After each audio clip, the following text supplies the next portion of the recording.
স্বপ্নের পদ্মা সেতু হয়ে যাত্রা শুরু হলো খুলনা ঢাকা রুটে ট্রেনের। জাহানাবাদ এক্সপ্রেস ভোর ৬টায় খুলনা থেকে ছেড়ে 10:30টার দিকে পৌঁছায় ঢাকার কমলাপুরে। ট্রেন চলাচল উপলক্ষে এক প্রেস ব্রিফিংয়ে রেল উপদেষ্টা মোহাম্মদ ফাউজুল কবির খান বলেন, অপব্যয়ের কারণে রেলের দুর্দশা কাটছে না। ব্যয় কমানোর কৌশল গ্রহণ করে রেলের আয় দিয়েই ব্যয় মেটাতে হবে বললেন তিনি। ভোর ৬টায় খুলনা ছেড়ে যায় জাহানাবাদ এক্সপ্রেস। প্রথমবারের মতো পদ্মা সেতু পার হয়ে পৌঁছাবে রাজধানী ঢাকায়।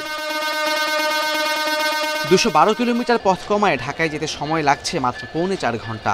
দীর্ঘদিনের প্রত্যাশিত এই রুটে ট্রেন চলাচলে আনন্দিত দক্ষিণাঞ্চলের মানুষ। খুলনা থেকে যাইতে 7 ঘন্টা লাগতো, তো সেই অনুযায়ী এটা অনেক ভালো করছে। বিশেষ করে যারা অফিস করবে তাদের জন্য এটা খুব ভালো। স্বল্প সময়ের ভিতরে চলে যাবে, এজন্যই ভালো লাগতেছে।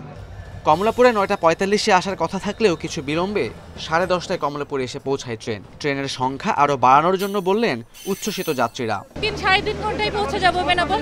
এটা আসলে আমাদের জন্য একটা খুশি সংবাদই বলা যায়। বেশিরভাগই আমরা বেনাপোল যাচ্ছি ঘোরার জন্য, যেহেতু আমার এখানে ট্রান্সপোর্টের সময় বেঁচে যাচ্ছে, আমি বেশি ঘুরতে পারবো। এর আগে সকালে এই রুটে ট্রেন সেবার উদ্বোধন করেন রেল উপদেষ্টা। অপরিকল্পিতভাবে লাইন ও স্টেশন স্থাপনের কারণে রেলের কাঙ্ক্ষিত সেবা নিশ্চিত করা যায়নি বলেন তিনি।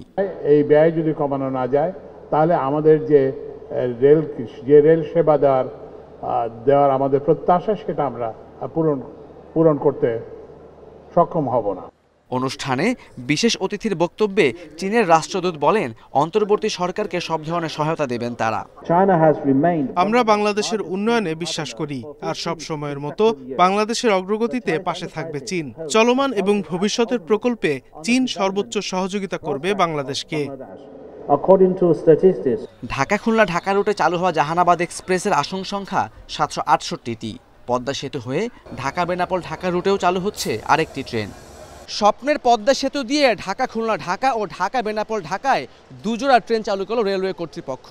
এতে একদিকে যেমন বাঁচল সময়, অন্যদিকে বাঁচবে খরচও।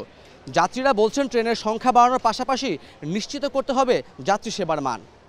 Khaled Raihan, independent news, Dhaka.